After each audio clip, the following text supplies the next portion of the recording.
with full coverage of the Auburn Tigers, Touchdown, Auburn! the Alabama Crimson Tide, Off to the inside, intercepted Alabama. Touchdown, and everything college and high school sports. Now, let's join Andy, Brett, Randy, and Luke for this edition of Sports Blitz Live. Good Saturday morning. Welcome into the Sports Blitz Saturday Sports Countdown. I'm Randy Lee alongside Scott Hardy, and we're here with you until 9 o'clock this morning. Get your phone calls together, 256-234-6221.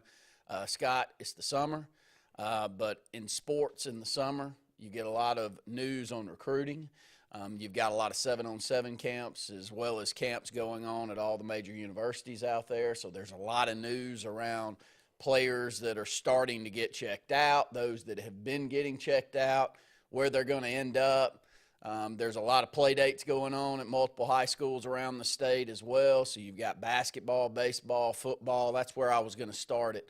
I've been in several conversations this week about the difference of high school sports over the last, say, 25 years. And I don't think anything screams the difference more than the summer months. Yes, we were all expected, as well as you, until you put that suit on with a tie, to show up at least for 2 hours, 3 days a week, and maybe run hills, work out in the weight room, agility drills, jump boxes. We did all of that, and they probably did all of that 50 years ago and 60 years ago.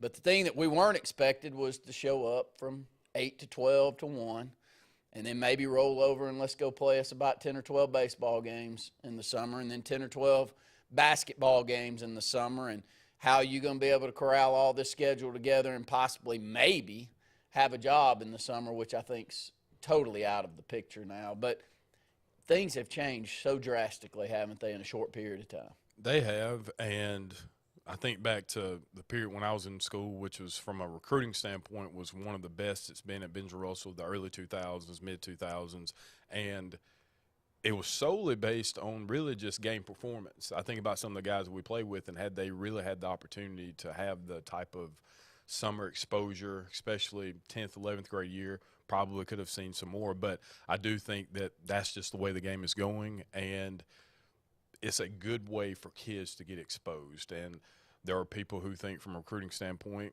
a lot of times guys get offers or their rating based on potential, what they could be, which is kind of what you're doing anyway. But the kids that we're seeing come through now, they are ready, and it's one of my favorite things to see during the summer is those guys that were maybe 3 stars that get that bump to a 4, or 4-star gets that bump to a 5, where guys really get that exposure. And I think we have one here in Alex City who has the potential to become a 5-star by the time his recruiting cycle ends. So very exciting times, not only here but from a state level with such strong recruiting talent. You know, they call it the Bama bump, but I think it's worth the Bama bump. You know, if Nick Saban sees you at a camp and you're a three-star athlete and he offers you right on the spot from an athleticism standpoint, or you fit what he's looking for, don't you respect his opinion on that a lot more than someone that just writes about it or goes out there and sees? It's not that I don't respect those recruitniks, because I do. After you take Jason Caldwell, who's our closest friend on the recruiting circuit, Jason's been doing this for 20-plus years. I think he's got a pretty good idea of when he sees a good athlete that's going to transition to be a great college player. But I do trust Nick Saban's opinion over his, and I do trust Hugh Freeze's opinion.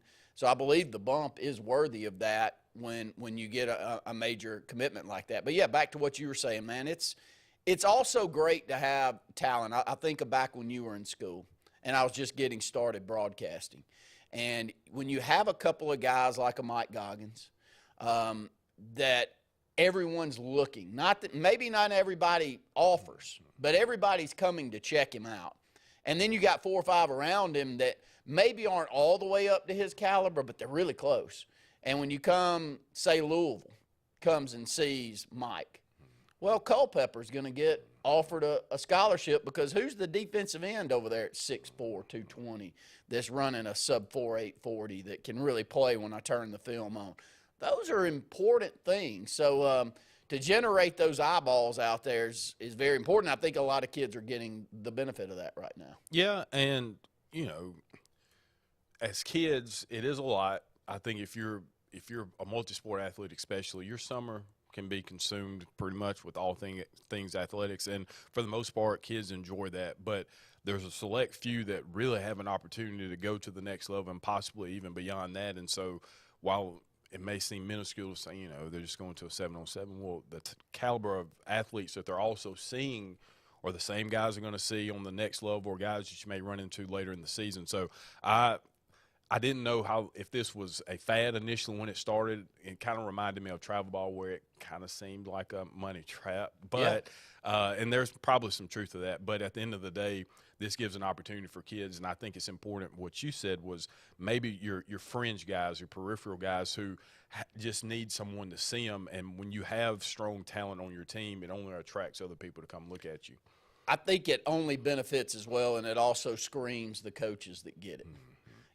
Some coaches just understand this recruiting circuit, and others, it's not that maybe they don't understand it, but they're more vested in certain things than maybe getting kids out there and getting them exposed. And I'm not one to sit here and question one way or another, because I can understand both sides. I can only put myself in their shoes and try to say, well, what would I do? Well, I mean, my ultimate goal is for my team to be highly successful. So do I take away time that's going to build team to go and expose these few individuals that so you've got to weigh it. So I'm not saying that I agree one way or another, but it is a benefit when you've got a Willie Carl Martin as your coach, and he gets it. And it's important to him that these kids that are talented get seen and somebody comes and gets them.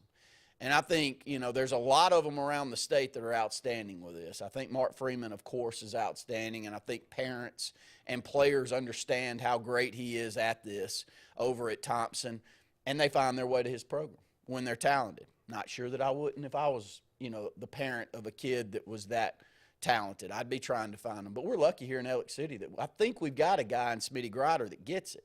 And he's had way too many kids move on and be successful at the college and now in the professional ranks with several of his players from Parks Crossing, that when you do have it, you better take advantage of it. And you better be thankful that you've got someone that knows how to go out there and play the circuit for these kids. Absolutely, and that was one of the key components of what I thought would make him successful, or something that we needed back here, was somebody who understood how the recruiting process works, somebody who's put multiple guys on the collegiate level, and, just from a local level, calling a spade, there was a stretch there where we really didn't have much that you could, so your focus really had to be the team. And I think that as a coach, you can only do so much, and so we're fortunate right now that we just happen to have a nice crop of kids coming through that are going to play on the next level. And I think that when you start having that type of success, it helps build your younger groups, because when I was coming through and you would see, not necessarily that they all played on the next level, but your Jerome Gambles, your Patrick Pearsons, your Craig Lees, those guys, when I was coming through, those were big deal players. And so I think that only translates down to a lower level when you start to get that fan engagement and community support. It definitely does. And I think coaching, and we're just kind of banging it around up here, because that's the conversations that I'm having, is how are these kids doing, and what are their times that they're running, and all of those things, and it goes back to other programs that are so important for the programs right here. Can you go out there and run a time in a 40 when they put a clock on you? Well, a lot of these communities that have an outstanding track program, they can, Scott. And you and I have known people in the past where you go, God, did he really run that 40 time? Or on the opposite side, man, he couldn't run any better than that. But many times it was based around their knowledge of a different sport that really, whenever they start checking them out, really helps. I think right now our basketball program's helping our football guys. And you say, Randy, exactly why do you think that? Well, our two major football guys right now that I think are going to be, if they're not 5 stars, are going to be very close. They're great basketball players, and they're in the gym, and they're trying to touch the top of the backboard every day. That's what they're doing. And I was just over at Auburn this past weekend, which, by the way, the father-son basketball camp at Auburn is outstanding. The people around, the staff at Auburn, they're just nice people. They're good people. But we were in the weight room talking to their head trainer. And their head trainer was, one of the questions that we had out of the father group was, how do you get your kid jumping ability better? And his answer was very simple: jump. Like, the beauty of basketball is the first time that you jump and you semi-touch the rim, all of a sudden now you can dunk. So I'm going to jump 500 times the next 6 months until I actually dunk the basketball. And there's no workout or there's nothing that can transplant just getting out there and doing that. And we got a couple of guys that seem to do that all the time, and it does nothing but help their athleticism when it comes to that, Scott. Yeah, I mean, the two things I always look at, speed obviously is how I'm judging, but just athletic ability, and I think jumping is a primary component of somebody's athletic ability, and it's not something necessarily by size or anything. That's just want to, and I do think that it's translated on both sides. I think now, just going back, I hate to keep talking about the past, but it does. I feel like there's a new energy, or different energy rather, around the community as it relates to athletics. And again, it's tied to having some guys now that are coming through that are warranted of that type of attention and recognition. I think it also tells you how great Danny Horn was. I think it's worth sitting here and saying that right now. And he still is. Because unfortunately, during the stretch that we had him, it wasn't that we didn't have good players, because we did. We had good Randy Lee and Scott Hardy players. That's the team right you know there. what? But that's and I'm not knocking us, but I'm just saying guys that have got to work really hard at it, can be coached up. Good high school football players. But not the guys that you're going to take to camp and they're going to wow anybody. And unfortunately, Danny, the entire time he was there, he had some unbelievable football players that he trained up. He just didn't have any Bows and Joes that everybody in America wanted. My gosh, if he would have, there's just no telling the amount of winning that he would have done. So it's a testament to the guys that can get as much out of the group that they're given, but it's also, you hope that you have these stretches. And luckily, we live in a community that's going to have their stretches. You know, and the population and the enrollment standpoint may not be up to the level of some of the others, but from the Bows and Joes and athleticism, we always going to get them here. Unfortunately, we can't get height, and we don't get size as often as we would want. But runners and jumpers we're going to always get, I think. And it's a great time. And I wanted to start with that for the local community right now, as we've got a number of athletes that I think are going to sign big D1 contract or scholarships. They are contracts now. Same thing. Yeah. It's the exact same thing. We'll talk NIL later on in the program. But it's also going to bring eyeballs to a bunch of the other ones that are coming up, and I think that's an outstanding thing. And when we come back after this first break, I wanted to run down the top recruits in the state of Alabama for next year's class. Run down the communities those are from, see how many are from the same communities, and kind of go down the coaches that are in those communities that are developing that, because it's a new day and age out there. NIL dollars are not only going on the college ranks, but there is talk out there, and there's legislation out there for NIL dollars to go on the high school ranks in some differing states. And so how all of that is going to play out, we're going to pull the politician out of Scott Hardy and give you an answer on how all of that's going to play out after this first break. Sportz Auto Sales, located on Highway 280 in Kellyton, is all about selection and service. Selection of clean, sharp used cars, trucks, and SUVs selected by Robert Forbes himself. Service. Forbes Auto Sales is all about servicing vehicles on the lot, but also servicing your personal vehicle. Keep this in mind. If you don't see what you're looking for on the lot, just tell old Robert to go shopping for you. That's what he does. Personal service, and that's what it's all about at Forbes Auto Sales in Kellyton. What's the verdict? Can't fix your heat pump. Need a new one. Uh-oh. What are you thinking? I'm thinking Daikin. Call on Kevin Kill in Sunshine Heating and Air at 256-825-4849, Central Alabama's premier Daikin dealer. So what's he thinking? Oh, he's thinking Daikin. Daikin, one of the top selling in the world. Now I'm thinking Daikin. Daikin. Comfort for life. Russell Do-It Center and building supply stores have the tools and materials to get the job done right, whether you're a professional contractor or just a weekend do-it-yourselfer. With everyday customer conveniences like a drive-through lumberyard, price match promise, and our Best Rewards program, each of our 9 locations offer top brands and building materials like lumber, hardware, tools, paint, lawn and garden, and much more. Visit today and see what Russell Do-It Center and Building Supply can help you build tomorrow. Sign Source is your local vendor for commercial and residential sign manufacturing and installation. We offer all kinds of lighted and non-lighted signage, from retail signs, LED message centers, event banners, vehicle wraps, the whole spectrum. We also offer service and repair on existing signs, as well as retrofitting to LED or installation of outsourced signage. We have the knowledge necessary to fulfill all of your signage needs in the short or long term. Visit signsourcenow.com to get started. Farmers and Merchants Bank of Dadeville is building a foundation of strength and trust in the entire Lake Martin community. With our modern branch in Dadeville and caring, attentive staff, we've established Farmers and Merchants Bank as a reliable friend to your banking needs. Whether it's just a savings or checking account or any commercial, auto, or real estate loan, Farmers has local decision-making to build a relationship with you and your needs. Farmers and Merchants Community Bank. Strength, service, community.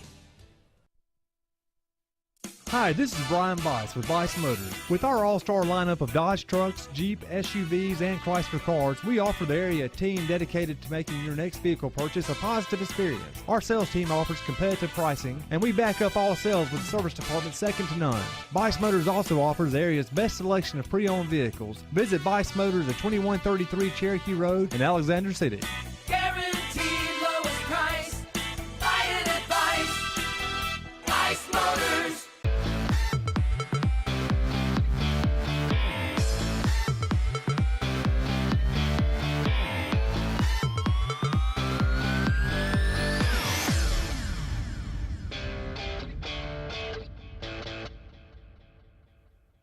Scott, we're going to run down some of the top recruits in the state of Alabama in the upcoming recruiting class. And, you know, every time that we talk about this, you always start with some of the main programs that we seem to talk about year in and year out, and that's because they develop so well. Some of the main ones that we've got here in this state, of course, in our area or close to our area, Auburn's always producing some premier talent. I think an offensive lineman, was it yesterday, signed from Auburn High School to Auburn. I believe he's a center. Apologize, we're about to run down this list, so I'm not the Luke Robinson, Brett Pritchard recruiting out there. So I do like one time every summer to go through these lists and see where they're from. But Auburn's producing consistently. Central Phoenix City's producing consistently. Thompson's amazing with what they produce year in and year out.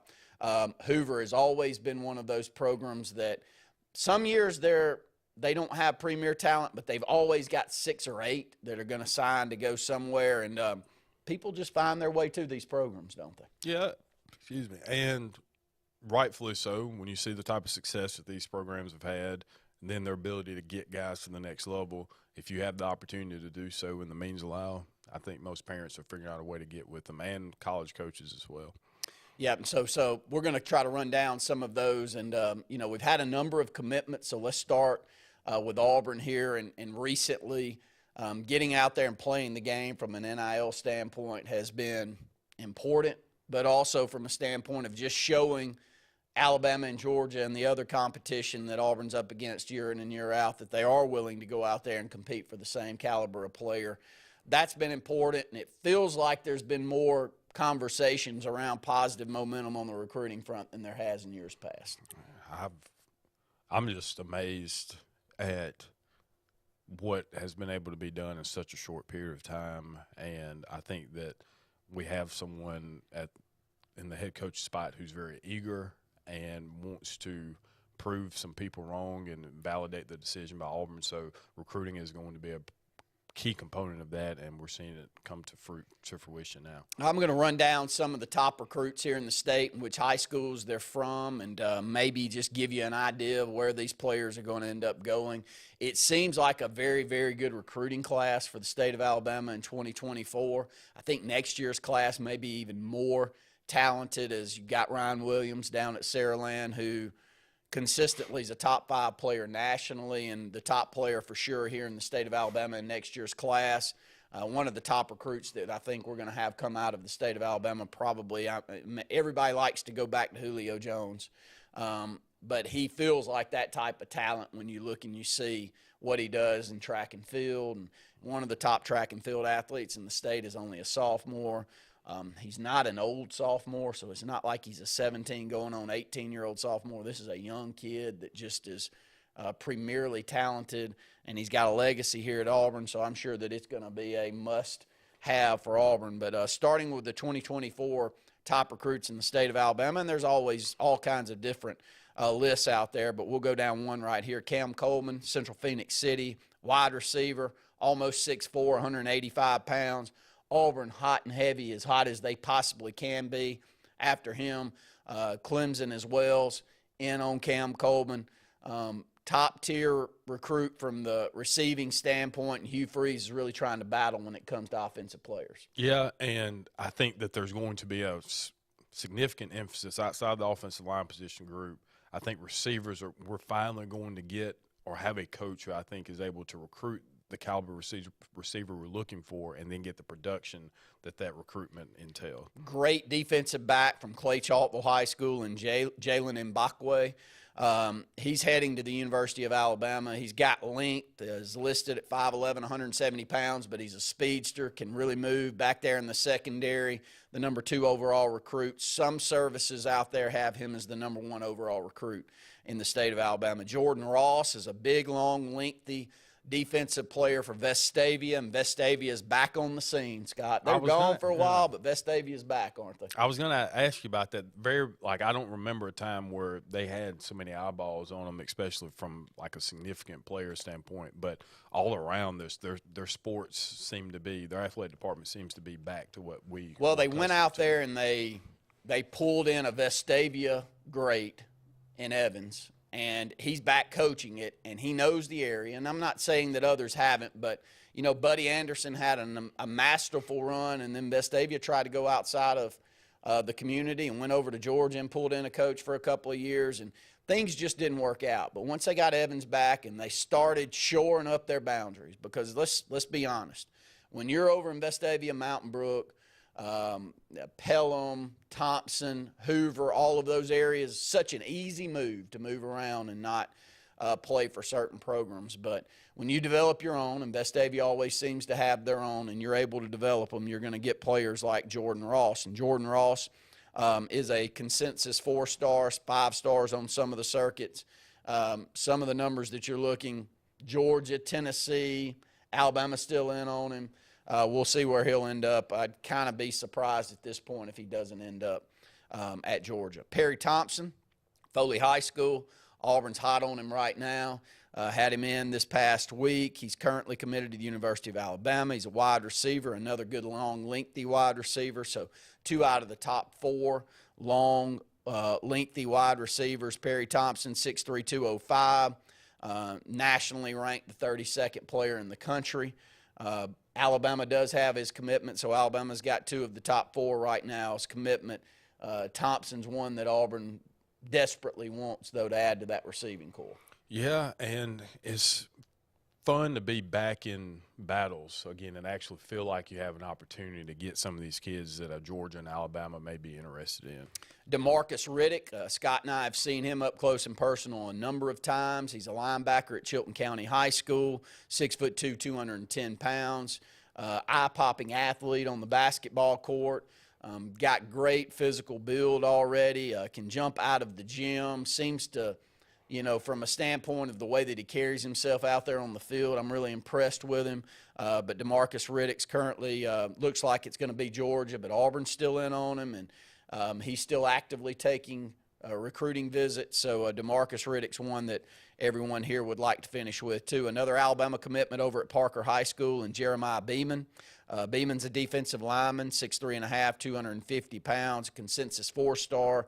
The number 11th ranked defensive lineman in the class of 2024, Jeremiah Beeman, and Parker High School. Parker's got a good program going right now. They ride a roller coaster too. Yeah, and if I'm not mistaken, there was some misleading reports maybe this week that they were talking about maybe closing the school down, and so Mayor You would Wood know. had to come out, dismiss that. But that's a program that is rich in tradition, and it's good to see them being able to produce some guys that go to the next level. Tuscaloosa County's Kevin Riley is the number 7th ranked recruit in the 2024 class for the state of Alabama. He's a 6 foot, 192-pound running back. Weingarten moves over from Auburn High School to Tuscaloosa County following that unfortunate situation with the state championship game and the way that it was closed out for Auburn trying to finish that thing off. But he, in a short period of time, has created something at Tuscaloosa County that I think he's going to be able to run with. I'm hearing their name much more. We had a stretch in the 90s and the early part of 2000s where Tuscaloosa County was part of the talk year in and year out in Class 6A of whether they were the top program in the state. And it's been since then, since I can remember even having a conversation about Tuscaloosa County. But they're back in the mix. And, again, it's high school coaches that understand how to play the game, Scott. Yeah, and I think that you're going to see that program for the foreseeable future be back in that type of conversation. A lot of moving parts in those school districts. So I think there's a good opportunity that they're back to what we were accustomed to. I'm guessing that Tuscaloosa County, after going and getting a great coach like Weingarten, that they're going to throw money at facilities and they're going to try to get back in the fray. Is that fair to say? That's where I was going with it. Yeah. There's because Hillcrest has been really the only one over in that community where every year you're like, okay, Hillcrest is in basketball. Oh, got it. Hillcrest got a good baseball program. You're not surprised. But Tuscaloosa County really hasn't been part of the talk. No, and there's reasons for it, but I think that you're seeing now just getting back to the type of players that they had before, and that they're, as you said, about shoring up the boundaries where there's multiple options there in Tuscaloosa, obviously. So giving them another opportunity to go and get some kids. We've made it through the top 7 recruits in next year's high school recruiting class from the state of Alabama. When we come back, we'll run down another 7 or 10, talk about where those programs are and where they're possibly heading. You can tell this is a deep class with a lot of great offers all the way down from 10 to 20 as well. So year in and year out, Alabama's producing, and the good fortunate thing for Scott and myself is we're out there and have the ability to go and watch a lot of these kids. More of the Sports Blitz Saturday Sports Countdown right after this. Are you in the mood to hit the road and travel in style? Then head on over to Opelika RV. You'll receive huge savings on travel trailers, lightweight campers, and fifth wheels by KZ, Sanibel, and Starcraft. Not only will you get the best prices around at Opelika RV, they also have a parts and service center to ensure you're always ready to enjoy a no-hassle road trip. Visit Opelika RV today for superior service and prices. Opelika RV, located at 6752 Highway 280 East in Opelika, or give them a call at 334-742-9160. SCAG, the toughest name in lawnmowers. Unmatched quality and performance for over 3 decades. The clear choice, the best mower money can buy for work or at home. Top lawn care professionals and discerning homeowners know that SCAG means productivity and reliability. Every SCAG mower is proudly built right here in the USA. Don't settle for anything less than simply the best. SCAG. Satterfield Outdoor Living on Highway 280 in Alex City. You want the best opportunity to be successful in life. You deserve that opportunity. Well, you just happens to be in our motto. Central to you, central to your success. Your future is right now. Don't wait. Make your dreams a reality by enrolling at Central Alabama Community College. Register today at cacc.edu. Looking for an attorney you can trust for your real estate closings? Wisdom Law Firm at Lake Martin has you covered. Your real estate transactions are fast, convenient, and professional every step of the way. Wisdom Law is certified and licensed by the American Land and Title Association and approved by all local lenders. Visit Wisdom Law Firm at 6366 Highway 49 in Dadeville or at their Auburn location at 2353 Bent Creek Road. No communication concerning a lawyer's legal services shall be published or broadcast unless it contains the following language, which shall be clearly legible or audible as the case may be. No representation is made that the quality of legal services to be performed is greater than the quality of legal services performed by other lawyers. Alex City Internal Medicine and Nephrology and Weight Loss Center provides optimum care for the whole person. Dr. Dimo Popov specializes in the prevention and diagnosis of high blood pressure, kidney disease, diabetes, and acute and chronic conditions. Our weight loss clinic offers lipo shots and a guide to healthy weight loss. Alex City Internal Medicine and Nephrology and Weight Loss Center, where lifestyle changes are made. Lee Apparel is your go-to vendor for screen-printed and embroidered apparel and promotional products. We print and embroider free custom-made graphics or outsourced designs on everything from t-shirts, headwear, corporate wear, team sportswear, high-end safety apparel, and promotional products. At Lee Apparel, you can always expect quick turnaround time, competitive pricing, friendly customer service, and free in-hands delivery on all orders. Visit us at leeapparel.com to get started.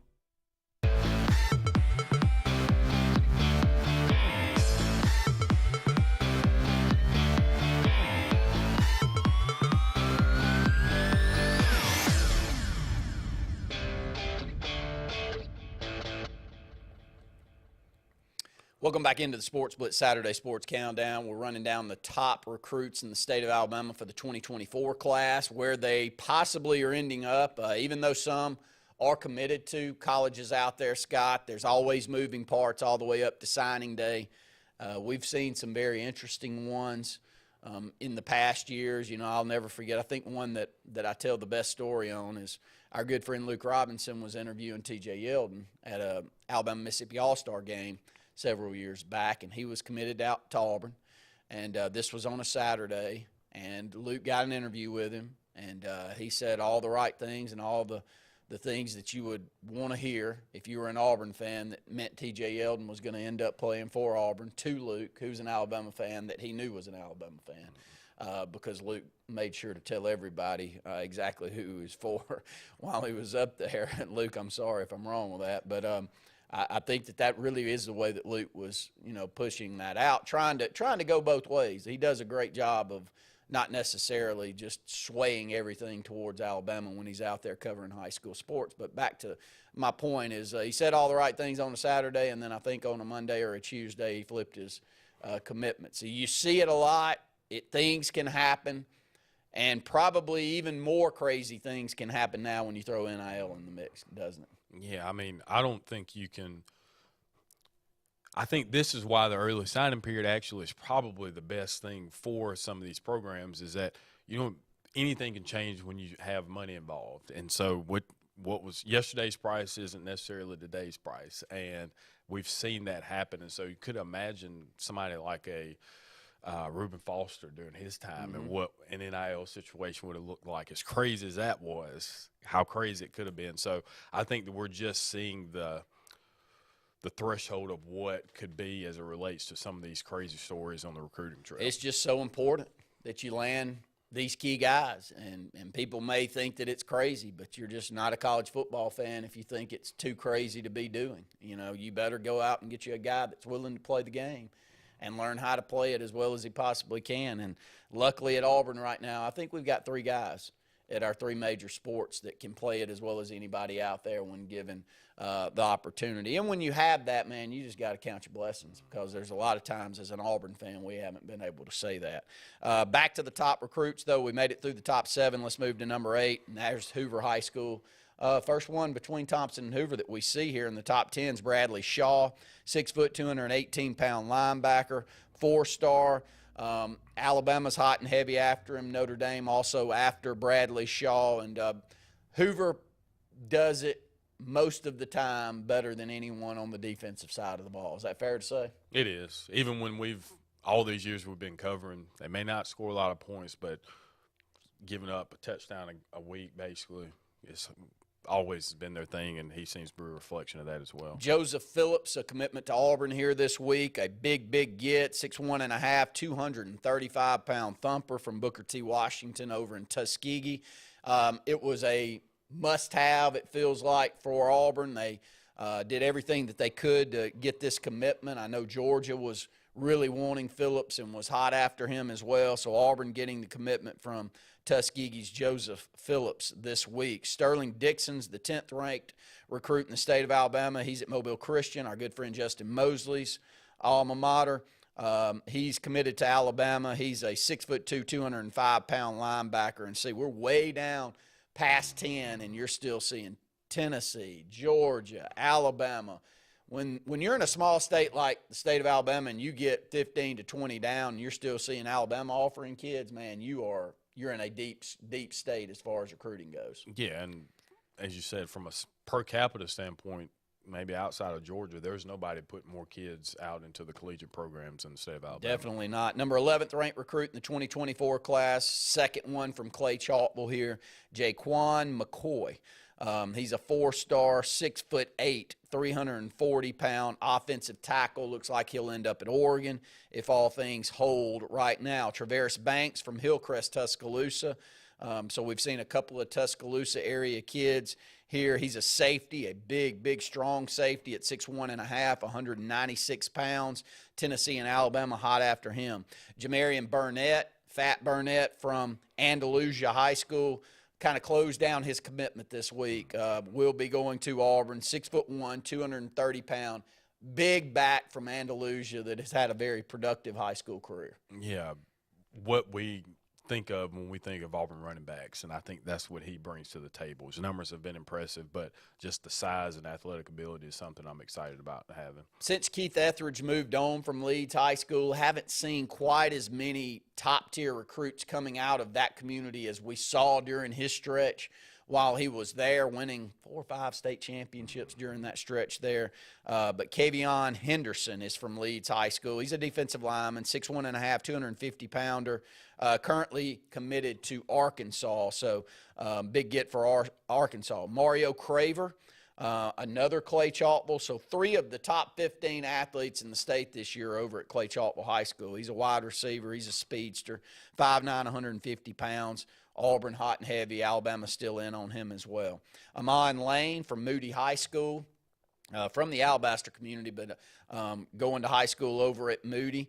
5'10", 180-pound cornerback, committed to Auburn. Still 17 down, and we're seeing Auburn, Alabama commitments here in the state of Alabama.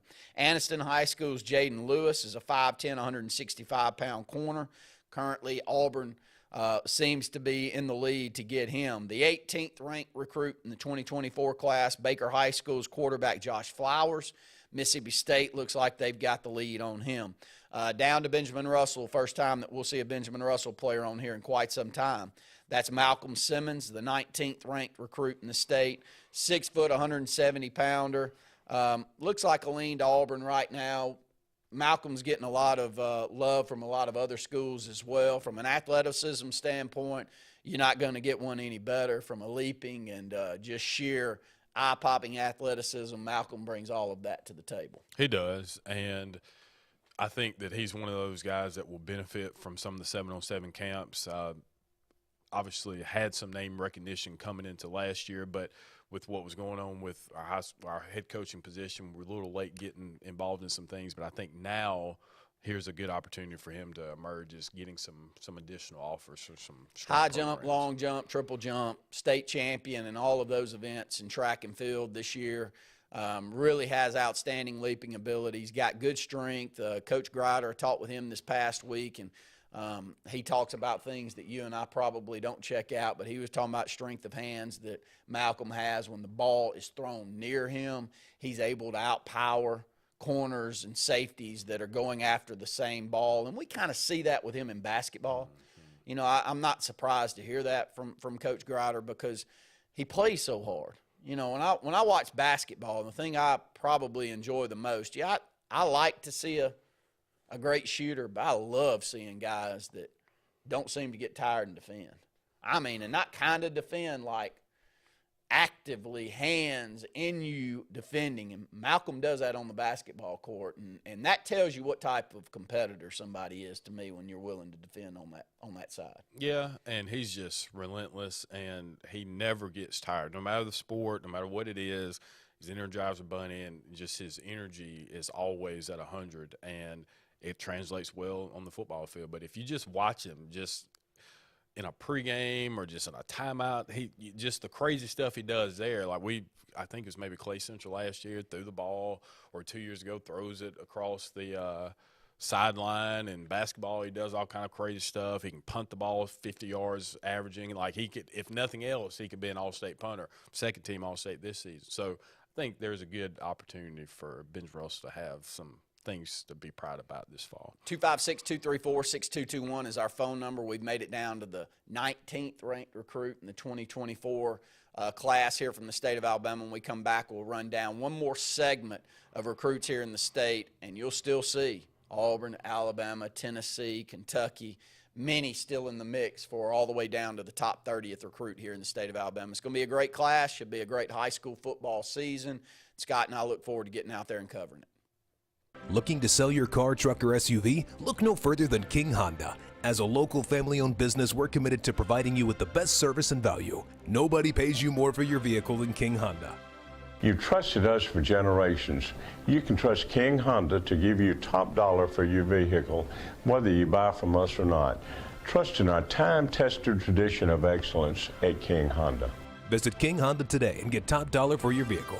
Located on the corner of Opelika Highway and 280.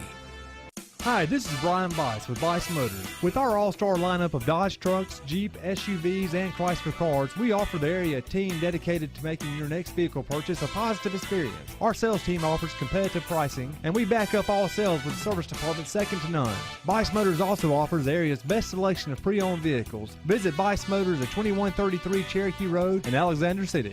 Guaranteed lowest price. Buy it at Bice Motors. Hey, honey, it's Mom. Just wanted to call and check in, see how everything's going. You'll probably say, not to worry. Everything is great.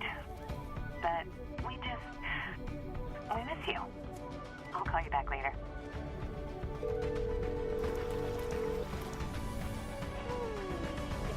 How are you? Tell me everything. Everything's great. I love it here. This is Joseph Dean with Alabama Funeral Homes. As many of you are aware, we had a fire that significantly damaged our facilities. We were in the process of getting those rebuilt. We apologize for any inconvenience this may have caused the families that we serve. I want you to know that we are capable of handling all of your needs at Frederick Dean Funeral Home of Opelika, which will be servicing Alabama Funeral Homes families. We can be reached at our same number, 256-896-4502, or by email at joseph@alabamafuneralhomes.com. You've dreamed about the perfect house, a place to call your own, and a place to not only stretch out, but to grow. Auto Owners protects your house because to you, it's home. That's simple human sense.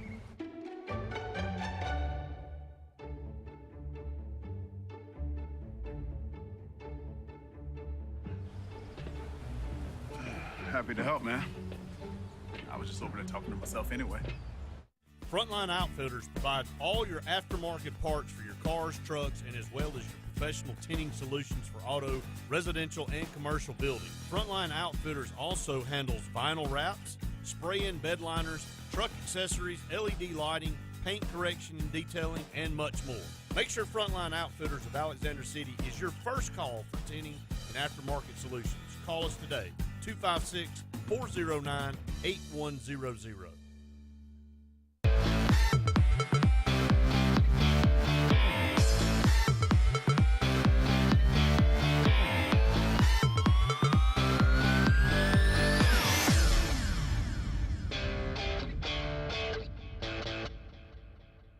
Welcome back into the Sports Blitz Saturday Sports Countdown. Got about 15 more minutes left here in the first hour of the program. I always talk about high school sports in our first hour with the AHSAA Radio Network. We hope you're finding us out there on our social media outlets. I feel like a lot of you are. Brett and I are really actively handling all of that now. And, Scott, I love high school sports history. I love Alabama sports history. I love our local community sports history. And I think a lot of other people do too. You know, it's always things, you know, the fish get bigger the older that you get. The tails of the caught fish gets bigger the older that you get. Everybody ends up a little better than they really were. And but I think that's the fun part about it, is that people still do want to compare and contrast different eras and seeing the players out there. And I think by knowing that, we're doing a lot of that on our social media work right now. No, and you're feeding a hungry fan base of sports activity, but it's not just that. It's when you start to talk about communities and local heroes, that's when you really get that attention, because that it may not mean as much in Alex City as it's somewhere in Leeds and vice versa. So when you start to get that name recognition across the state then too, and seeing some of these programs and seeing their history that maybe you had no idea about, I think it's eye-opening a lot of times. You know, there's small communities out there that still look back 30 years ago where they had a major player on Auburn or Alabama's team, and that person's still very, very important to that community. And so we've got a Hometown Heroes documentary that we're doing.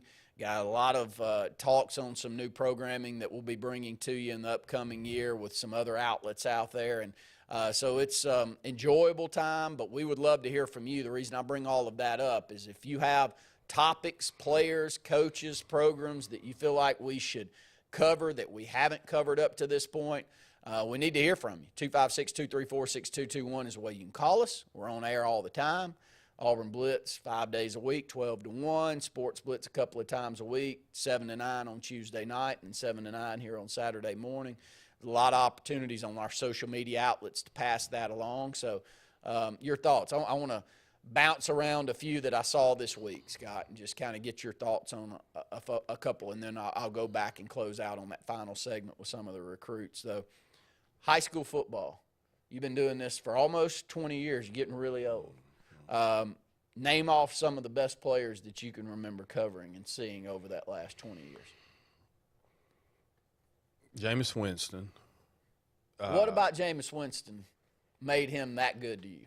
Because he lived up to the pedigree and the talk, and that, you know, when you don't get to see somebody like, you just hearing it and you hear the accolades that they have and all the intangibles, he was that. Let's see. Webb, I thought, was probably – that may be the best player I think I've seen, honestly, covering sports, was Webb at – running back at Beauregard. Yeah, Beauregard. Has bounced around quite a bit in the college ranks, but has found his way to a number of programs and has played well in the college. But, my God, it's a great call. From a high school football standpoint, first off, Scott will laugh at this, but I'm going to give a story. So, Benjamin Russell's playing Beauregard, Webb's junior year in high school. And we're down 40-0, I think, 8 minutes into the ball game. Is that fair? Is that about right? Somewhere it was. It was painful. So normally, I give up the mic, and Scott knows it. Caleb, anybody that's worked with us knows that if things aren't going real good, and I can't come up with anything positive to say, because I'm talking about high school kids in my Allen Iverson voice. I mean, I'm talking about high school kids. I'm not on here to bash someone that ducks a tackle. But we did not want to hit Webb anymore. And I couldn't go on air and just actually say it any different than I don't think our safety wants to hit him. And I'm pretty sure he's going to run away from him when he comes. I can't say that on air, and I'm not. They're older now, so if you were the safety that was ducking tackles on Webb, hey, I may have done the same if I were your age too. So I'm not picking at you, but so I passed them. But he was a man amongst boys that junior year at Beauregard. He ends up going state championship game, 57 carries for like 315 yards and 5 touchdowns, and they won the state championship, and they just rode his back all the way there, didn't they? They did. And just for more context of this story, it really may have been middle of the first quarter. Get a text message from Randy and said, "You can come on up." That's all it said. But Webb, and then I would say Trey Williams too. Like I'm really trying to think, but just in games that I saw them, Trey Williams was maybe one of the more outstanding defensive players I think I've seen too. Trey Williams, just a super linebacker, sideline to sideline in high school for St. Paul's. We played him, I think, in the second round of the playoffs. Was that the overtime game? Lost a heartbreaker in overtime, and he was the reason, man. Defensively, I thought we had a good game plan, but they had the better player on the defensive side, and he just made a couple of plays there at the end, and we made some mistakes that killed us in that game. Very good football team that we had, and one of Coach Horn's better seasons that year during that 4-year stretch where we had 11, 12 wins. every year. And Trey Williams was a great one. You know, one that I thought was a man amongst boys, just covering and calling in championship games, Kerryon Johnson. I was thinking Kerryon.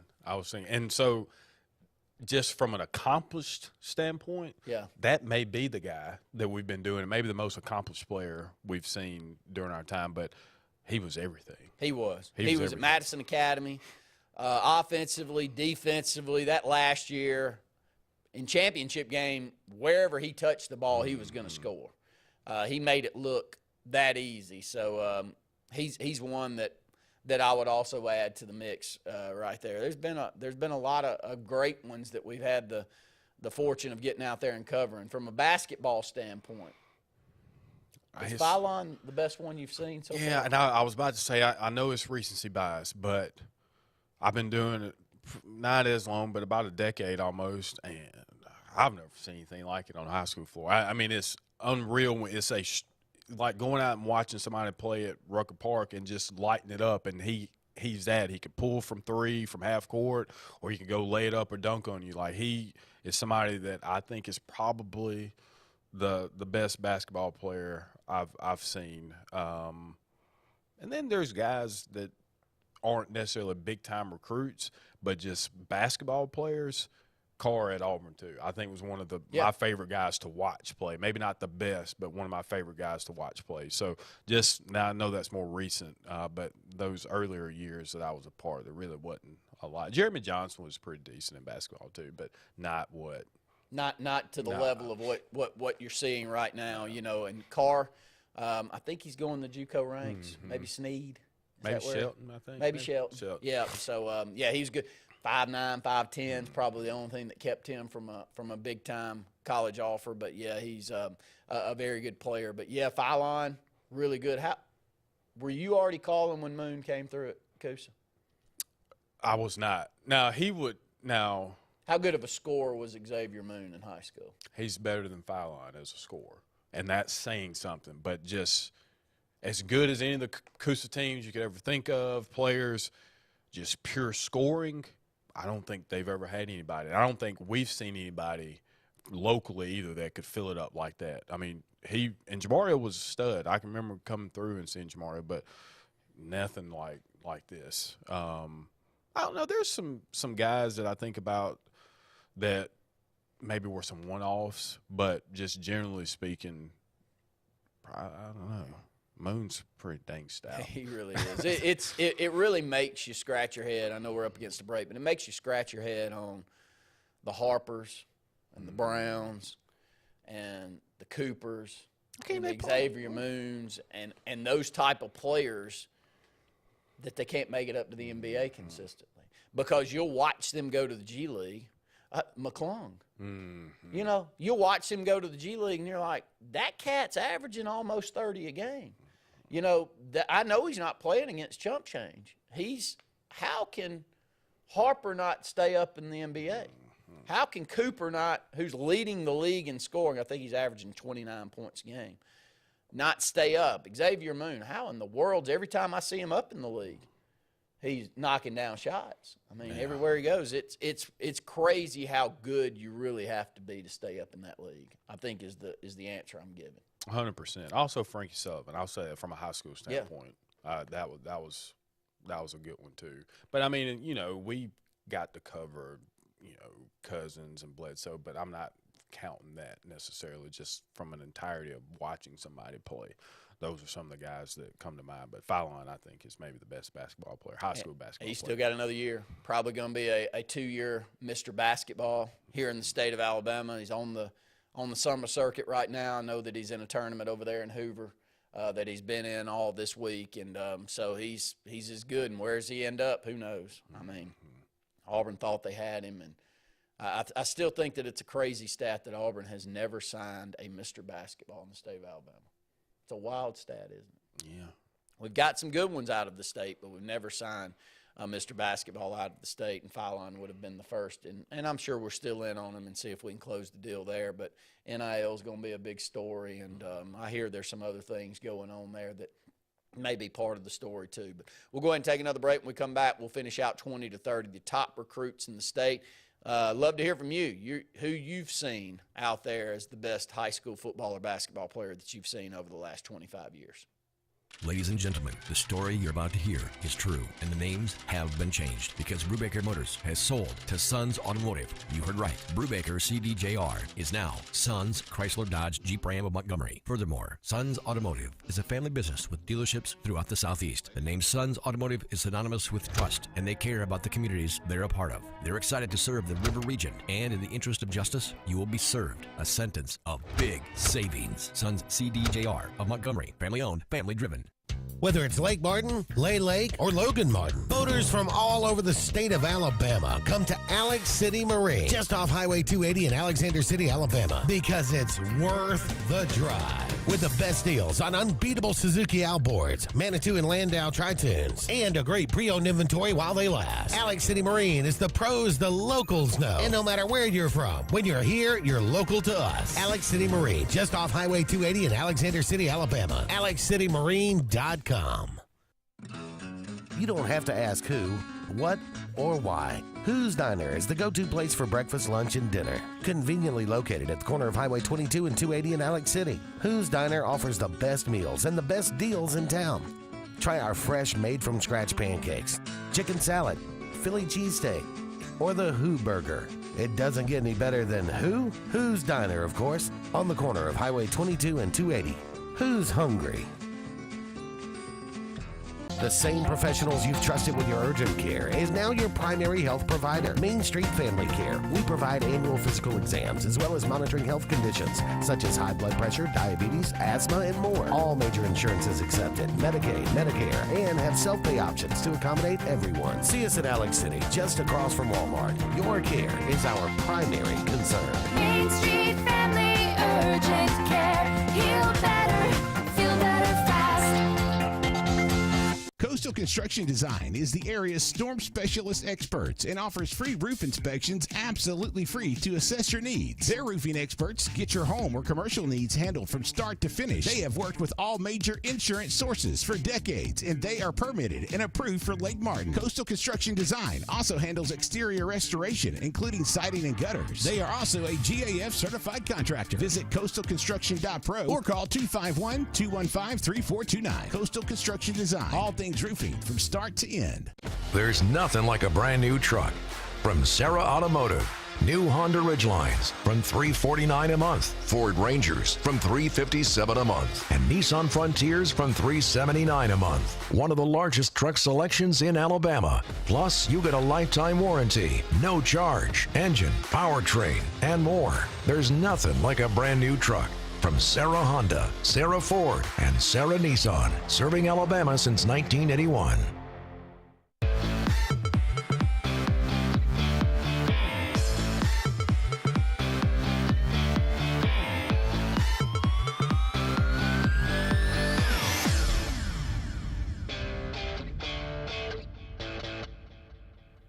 Got about 5 minutes before we need to take a break at the top of the hour, so we're going to run down the final 20 through 30 recruits here in the state of Alabama, and all of them have major interest from Auburn, Alabama, and other programs. Jacory Whited from McAdory High School, 32% to Auburn here on this recruiting circuit, 6'7", 220 pounds, would be a big-time get. Damian Thompson from Mars Hill, that's over in Florence. Looks like Ole Miss has got the best opportunity for him. Ronnie Royal, who's an athlete down at Gulf Shores, has got a lot of interest around the country. KJ Jackson's committed to Arkansas, quarterback from St. James. Big, strong, big-arm quarterback from St. James, 6'3", 215 pounds. Cam Pruitt from Theodore. Theodore had one of the top programs in the state last year. Cam Pruitt was one of the key reasons for that. 6'2", 185 pounds. Malik Blockton from Pike Road. As a defensive lineman that Auburn's got a commitment from, 6'3", 255 pounds.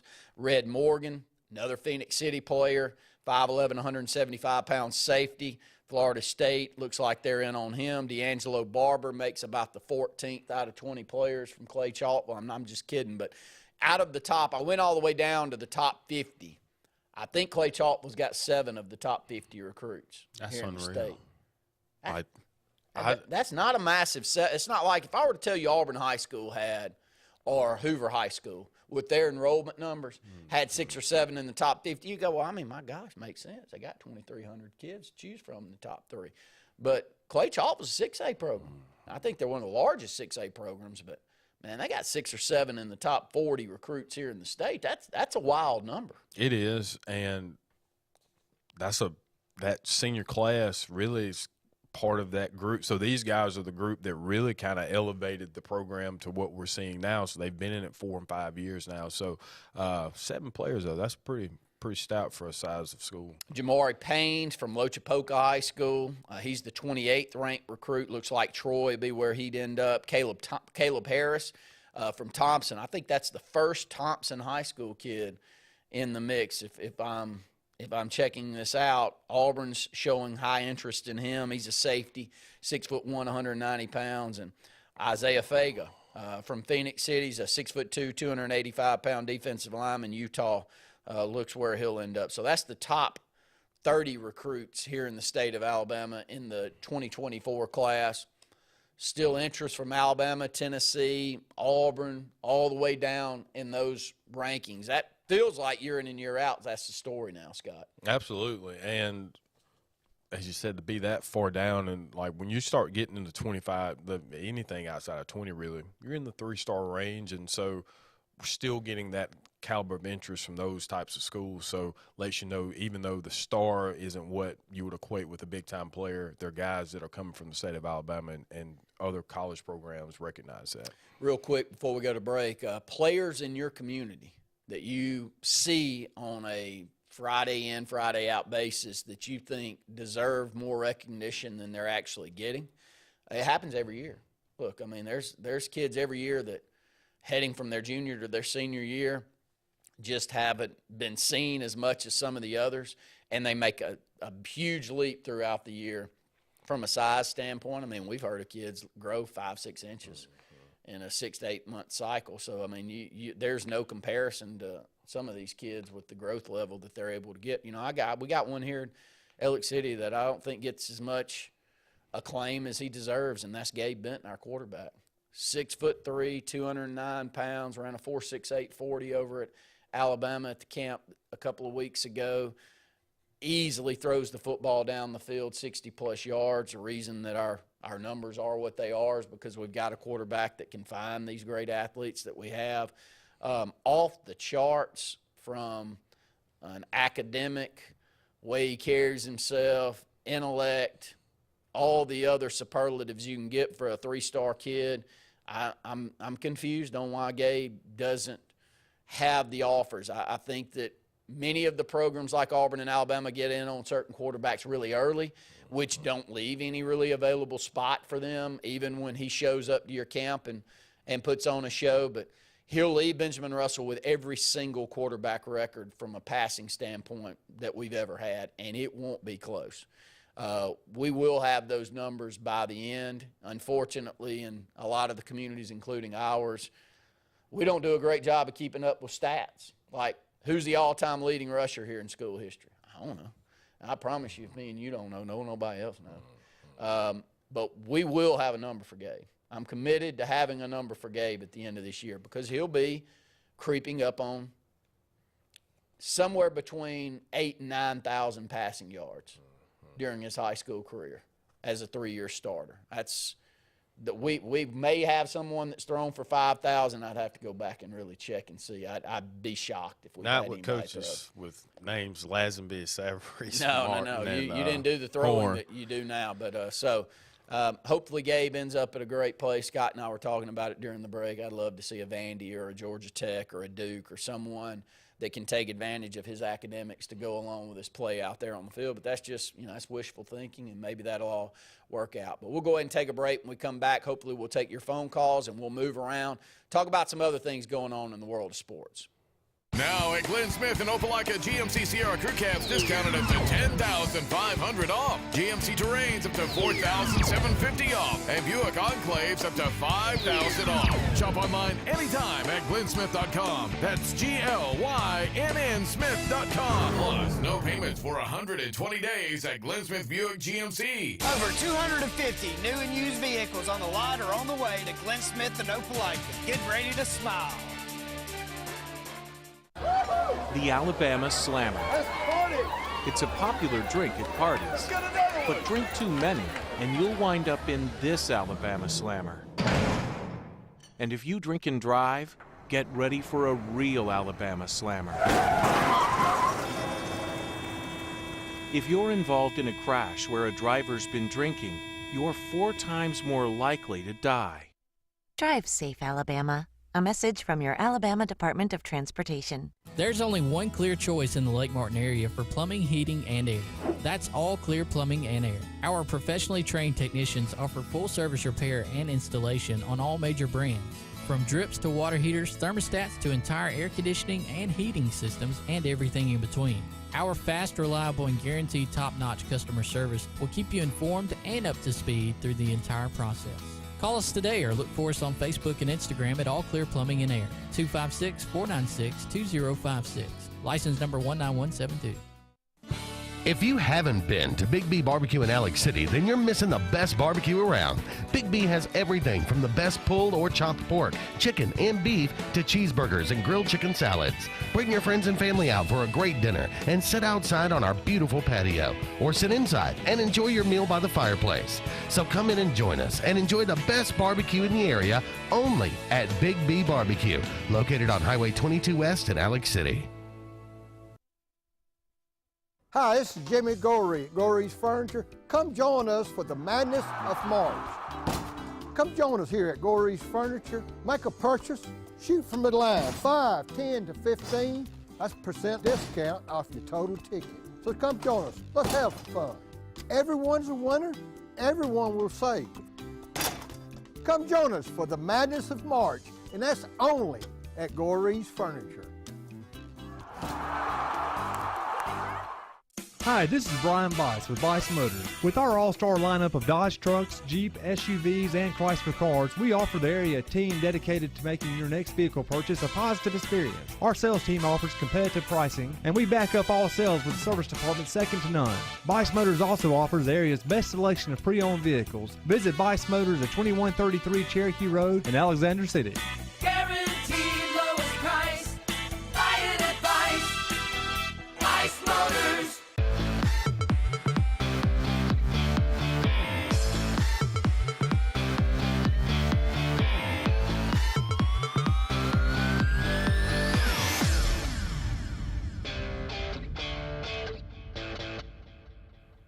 Got our in-house recruit, Nick Luke Robinson, on the phone with us as we start the second hour of the program. And Luke, we talked about a couple of years ago being one of the top recruiting classes in the state of Alabama history. Your thoughts? I always like during the summer months to get your feel on how good this 2024 class of seniors coming up this year is going to be here in the state of Alabama. It's good. I mean, it's really good. I mean, I think next year may even be a little better. I don't know if either of these classes overall are going to be as good as, say, last year. I mean, that last year's class is going to have just James Smith, Quay Rousseau, Peter Woods over at Clemson. I mean, all these guys are already making noise. I mean, we haven't even really gotten into practice yet, and all these guys are making noise. I mean, they're going to be the kids you hear about a lot. But I think this year, you know, with Perry Thompson, he's a fantastic guy. But this year's, I think, maybe a little deeper overall. I guess you always have to say one is deeper than the other, but I'd say it's at least on the same level in terms of depth. Because one guy that whose name intrigues me a lot, and we've been talking about him on Locked On Bama with Jimmy Stein, and Jimmy Stein works for On 3 now, so he's not a lawyer anymore. This is all he does. I mean, he loves recruiting that much. He quit being a lawyer, and he started just working with QB country and recruiting aspects. And one name that just keeps popping up when we were talking about guys. Okay, you can always talk about Perry Thompson or Jalen Mbakwe or whoever, but Isaiah Fega is a name out of Central Phoenix City that keeps coming up. There's a kid committed to Utah that is just, I mean, he's just really good. Now, is he going to, dominate the way Peter Woods did or the way James Smith did? Probably not. But those guys are like on a different level, and I mean, like 5-star plus kids. I think Fega is a very solid 4-star when all is said and done. It wouldn't shock me if he ended up decommitting from Utah and possibly committing to Alabama. That would not shock me. And at first, I think Alabama would take his commitment right now, by the way, and that would probably raise a few eyebrows across recruiting circles who aren't as familiar with Alabama. They'd say, "Oh, they're taking this high 3-star kid." But I really believe this guy is going to blow up. And I say blow up. His ceiling's probably mid to high 4-star, but I believe that. I mean, he's a good player. So that sort of tells you about the depth, I think, in Alabama this year. And the other thing you see is teams like Clay Chalkmore, where they got 3 prospects on the squad. It seems like it's not a great year for running backs in the state. I know there's Kevin Riley over at Northridge and Tuscaloosa. There's Fat Burnett that's committed to Auburn. There's some really good players. But the Ronnie Royal, I remember watching him as a freshman down at Gulf Shores. Now, I think before then he was somewhere else, and it escapes where Florence, he was. Wasn't he? But when we saw him as a freshman, we all thought, this guy's going to be like the best player in the country. I mean, he was unbelievable.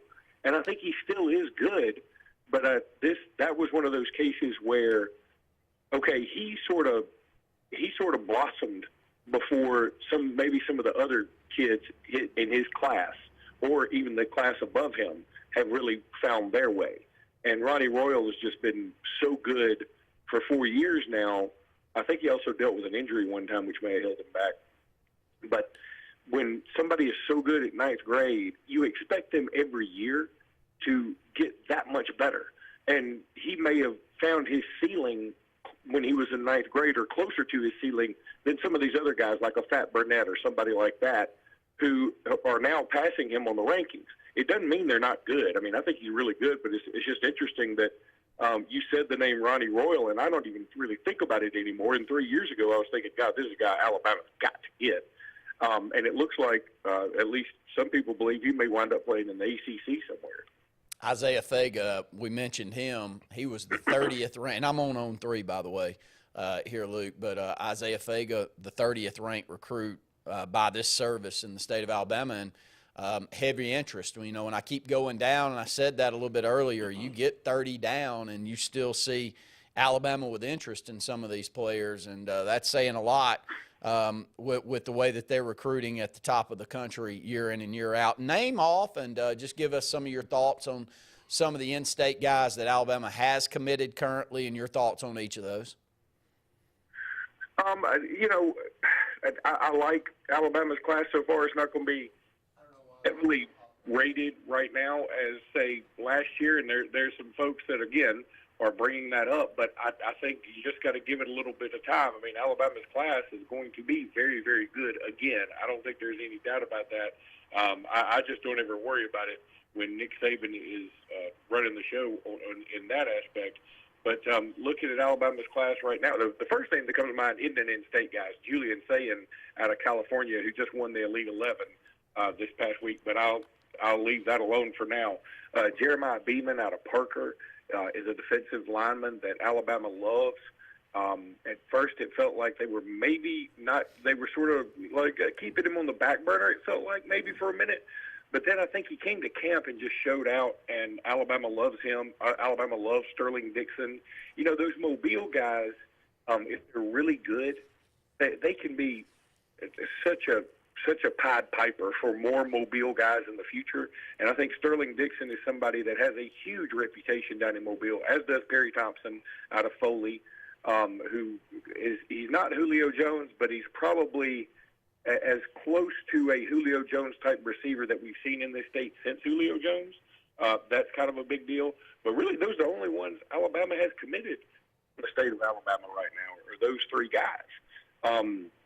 I think they'll get some more, and Jalen Mbakwe. I should have said Jalen Mbakwe. He's out of Clay Chalkville, speedy, listed as an athlete, probably be a defensive back, return guy. He's a ton of fun to watch. He really is one of those guys you always want to keep your eyes on when he's on the field. But they'll be, this is, again, a pretty good year. One guy that it just doesn't feel like Alabama's getting a ton of traction with him, and I don't think he just wants to be at Alabama, is Cam Coleman out of Phoenix City. Alabama hadn't had a ton of luck at Phoenix City. Neither has Auburn, frankly. And Phoenix City right here in the state, but it borders Georgia, and a lot of those guys have gone, Justin Ross, to name one, who absolutely burned Alabama in the national championship game, have gone to Clemson. I know Cam Coleman's looking at Clemson too.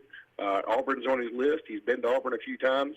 But, Alabama and Auburn just can't really seem to get a great toehold in there for the upper echelon of those players right now, it seems like. Well, shifting gears a little bit, Luke, but keeping with the 2024 theme, the SEC releases their schedule this week as we include the addition of Oklahoma and Texas. Just your thoughts on Alabama's schedule and just the SEC as a whole, and what that addition will be with Oklahoma and Texas. I felt like the way I looked at these schedules, first of all, was I look at them from the standpoint of the whole thing, like who are you also playing in the non-conference. And because this is a one-off, I would have liked to have seen the SEC maybe factor those in as well. For instance, when you look at Alabama's SEC schedule, it's tough. It's in the upper division in terms of toughness this time. You got Georgia, you've got – and it's really tough for Alabama, by the way, to be in the upper division of the schedule because they can't play Alabama. Just like it's tough for Vandy to not have a horribly, incredibly difficult schedule because they don't get a Vandy. There's no other Vandy for Vandy to play. So their schedule is always going to be awful. I think you can take theirs off the table. Vandy's schedule every year is the toughest schedule in the league, right?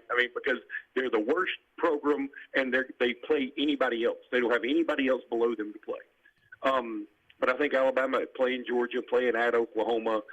Oklahoma may not be as daunting by then, but it's still going to be one of those trips that's going to be much anticipated.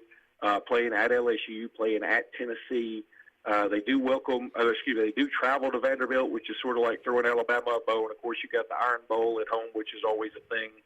The fact that neither Alabama nor Auburn plays a Mississippi school, I didn't like. And going back to my original statement about I would have loved that they incorporate the difficulty of a non-conference schedule too, because I think that would be a great way for people to complain less. I've seen some people complain both that it's not, both like for Auburn's schedule in particular, that it's not difficult enough. And I've seen, other people say, Florida's schedule's too much. And I think they're right on both counts. Look, Auburn is bringing in a Power 5 team in Cal in 2024. But Cal is terrible. Cal is kind of the not quite Vandy, but they're in there in the discussion of the Pac-12. That's not a great game. So I would have liked to have seen, okay, if you're going to bring Cal in, you don't get to play Vanderbilt in the SEC. You have to play somebody. You have to play, you don't have to play Georgia twice, but you do need to play, Ole Miss. And by the way, Ole Miss Auburn is a golden opportunity of a game missed to just create a lot of buzz. Lane Kiffin versus Hugh Freeze. Who in the heck wouldn't want to see this game? Hugh Freeze coming back to Ole Miss for the first time. Who in the world wouldn't want to see that game? It would be one of the premier games, no matter what other game was on that day. So I think it was a missed opportunity for both Auburn, Ole Miss, and for the SEC. But then you look at Florida. And I don't know if y'all have seen Florida's schedule, but it's kind of ridiculous. First of all, this is why I think you need to factor in the non-conference. Florida plays Central Florida, Miami, and Florida State in their non-conference, along with one other soup can team. I can't remember. But they play the three other largest universities in their state. Now, I know they don't leave the state borders and whatever, But, man, they got 2 ACC teams and a UCF team that is coached by former Auburn coach Gus Malzahn that has, been on the precipice of the college football playoffs in the past. And then they have to travel to Texas. And then they have to, I think they travel to LSU. They obviously have to play Georgia and Jacksonville. I mean, my God, we have thrown the kitchen sink at Florida. Any particular reason why you think that is, Luke? I mean, there's all speculation out there on why certain teams didn't seem to get as much love as others. Do you have any opinion on that? Well, here's the way they didn't ask me, probably with good reason, but I think there are a couple of things. I think that, first of all, one of their stipulations was we're not going to make it this time where, LSU would have to go to Alabama back-to-back, or Auburn would have to go to Mississippi State back-to-back, or whatever. We're not making it. If you visited a school in 2023, you will not have to go back and visit that school in 2024. So that means that they may be off the table. They had to make it where, with the exception of Arkansas and Texas A&M, Texas, Oklahoma, and Georgia, Florida, they had to make it where everybody visited somewhere else. They also had to make it those games are at neutral sites. They also had to make it where everybody plays either Oklahoma or Texas. They had to make it that now nobody plays. I don't think anybody plays Oklahoma and Texas. But everybody plays either Oklahoma or Texas, and I think that was a smart move. And by the time you get done with all of those bullet points that are involved in this, they probably did about as well as you could do. Yes, do I think they could have made a couple of changes?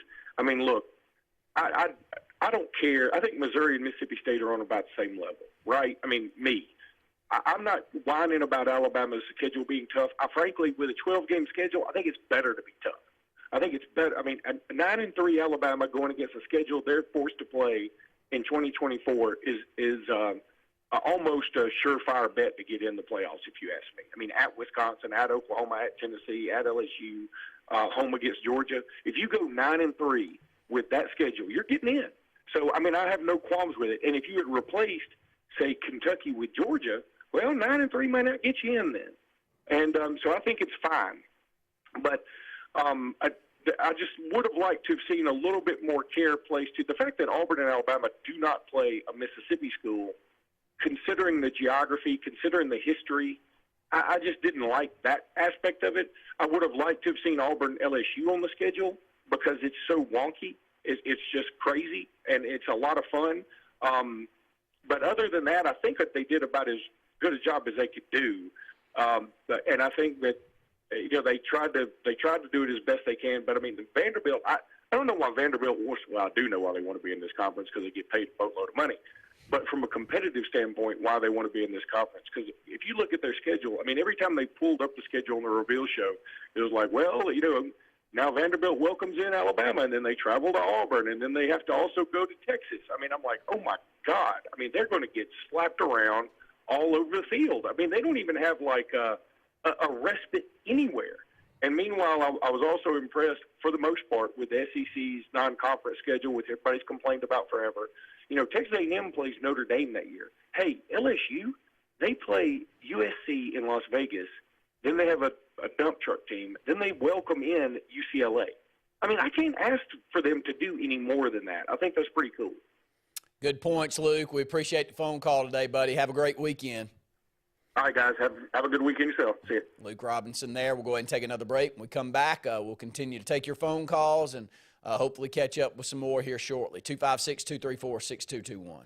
Talladega Outdoors in Talladega is your authorized Kawasaki sale and service center. Your home for Bad Boy mowers and Kimco scooters, four-wheelers, and side-by-sides. Rather for hunting, land management, or recreation, they have the ride for you. But they are also everything outdoor with full lines of accessories and is now your Ariat workwear and boot store, along with kayaks and outdoor accessories. Talladega Outdoor, Highway 21 in Talladega. Everything outdoor and Alabama's #1 Kawasaki dealer. Life is a sequence of little successes.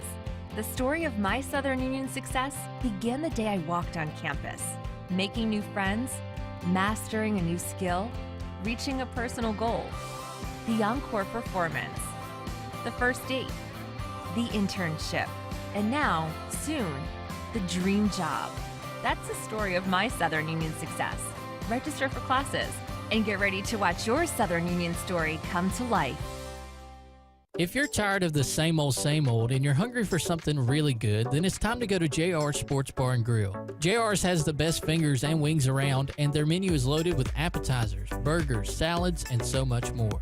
Follow JR's on their Facebook to keep up with their live music events and drink specials. And if after a long day you just want to stay in, remember JR's delivers. Call in your order at 256-329-2328. JR Sports Bar and Grill, 145 Alabama Street in Alexander City.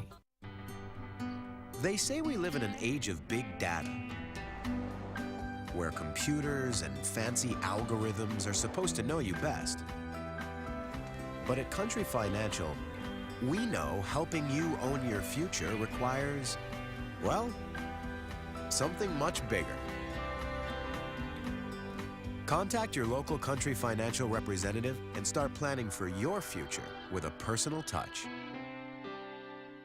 When you need an automotive hero, you got to call S&S Discount Tire Pros. With locations in Alexander City and Dayville, we are here to serve you today. From quick services like oil changes and tire rotations to in-depth automotive repairs such as suspensions, brakes, and tune-ups, S&S can take care of all your tire needs. You just have to focus on what's important and love the drive. Call S&S Discount Tire Pros today. We are automotive heroes, and we are here to serve you. Now at Glenn Smith and Opelika, GMC Sierra Crew Cabs discounted up to $10,500 off. GMC Terrains up to $4,750 off. And Buick Enclaves up to $5,000 off. Shop online anytime at glennsmith.com. That's GLYNN Smith.com. Plus, no payments for 120 days at Glenn Smith Buick GMC. Over 250 new and used vehicles on the lot or on the way to Glenn Smith and Opelika. Get ready to smile.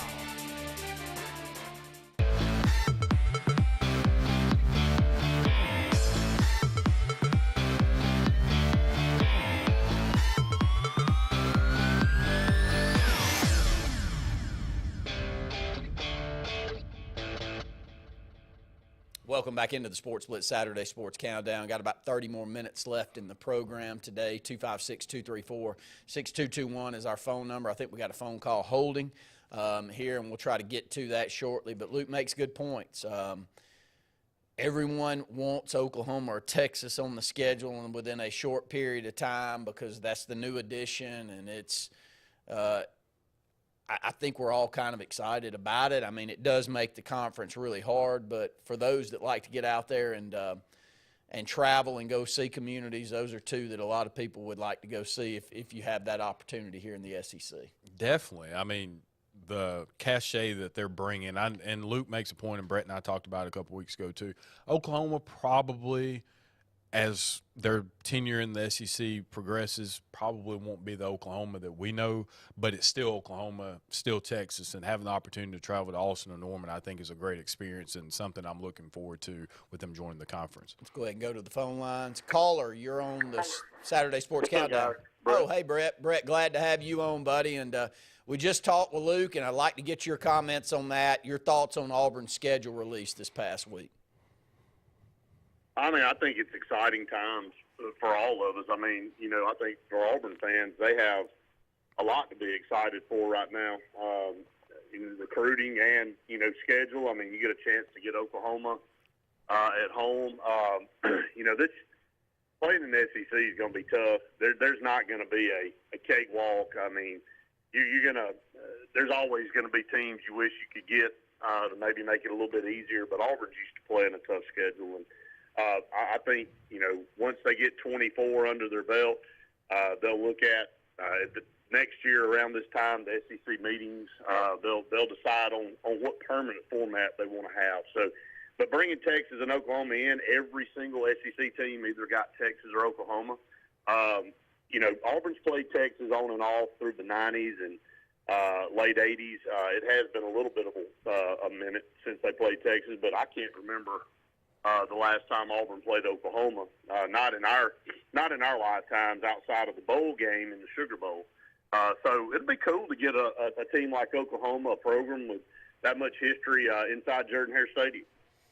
You know, it feels like the fan base is wanting to come out and support. And Brett, I think that ticket sales are up drastically. And part of that goes with the effort that we're seeing on the recruiting front. So just go to some specifics that you're seeing on the recruiting front for Auburn football that has you at least looking forward to the upcoming year.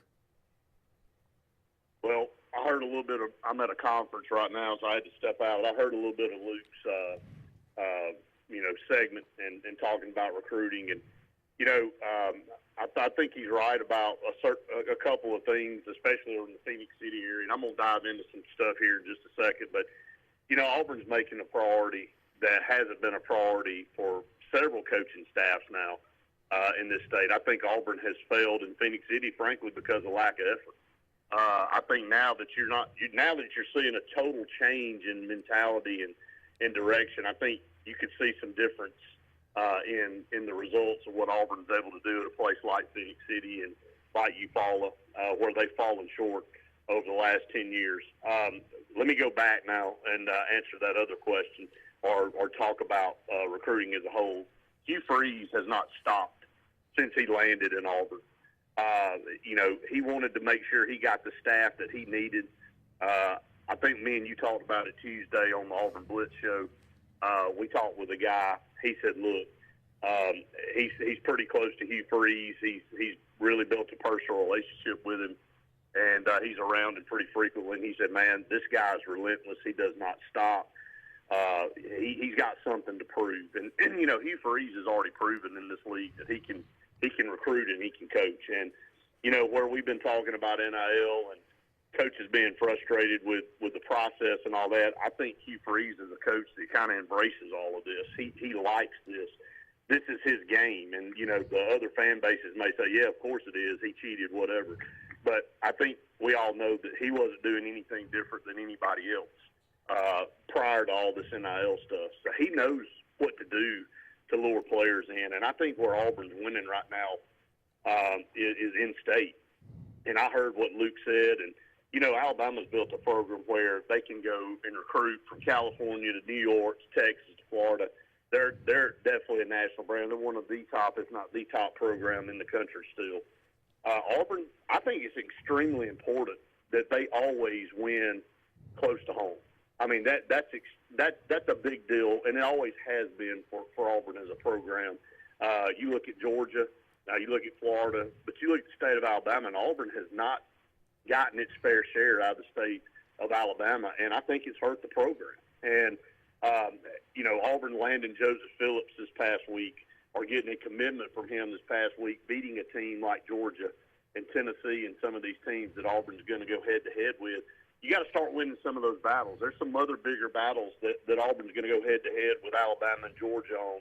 Auburn's got to start winning their fair share if they want to get back to the top of this league. But you look at what Auburn's got right now, and Joseph Phillips and Pat Burnett from Andalusia and Amon Lane from Moody and Jaden Lewis from Anniston, and then you got Bryce Kane, who also just recently committed from Mobile, who's a speedster. I think Hugh Freeze understands the importance of anchoring his recruiting classes right here in the state of Alabama, and then building out. You want to go out and get the best players, but he's got to get his fair share and his anchor here in the state.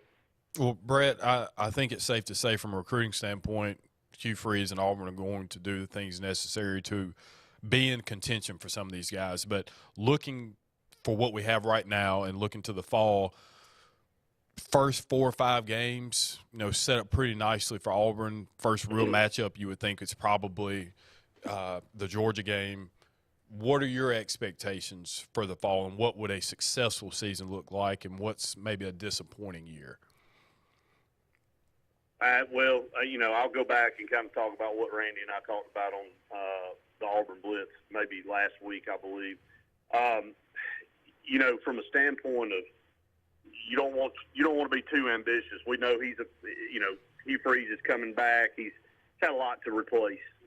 He's had a lot of people leave, a lot of them that he wanted to leave, and he's been able to go in and fill some holes So this is a brand new team. I mean, we're going to see a team on the field on the offensive side of the ball, especially, that's going to feature possibly 9 brand new starters, and that's including a quarterback, almost an entirely brand new offensive line.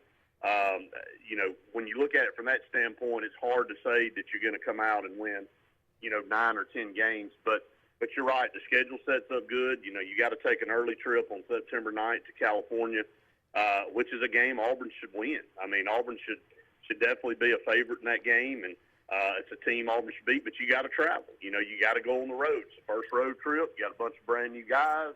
You know, what's the chemistry like at that point? It's a late kickoff at 9:30, so you have to watch and see how that plays. But then you got Sanford, and then you got A&M. That one will be an interesting game on the road because, last year Auburn squeaked out a win at home against A&M.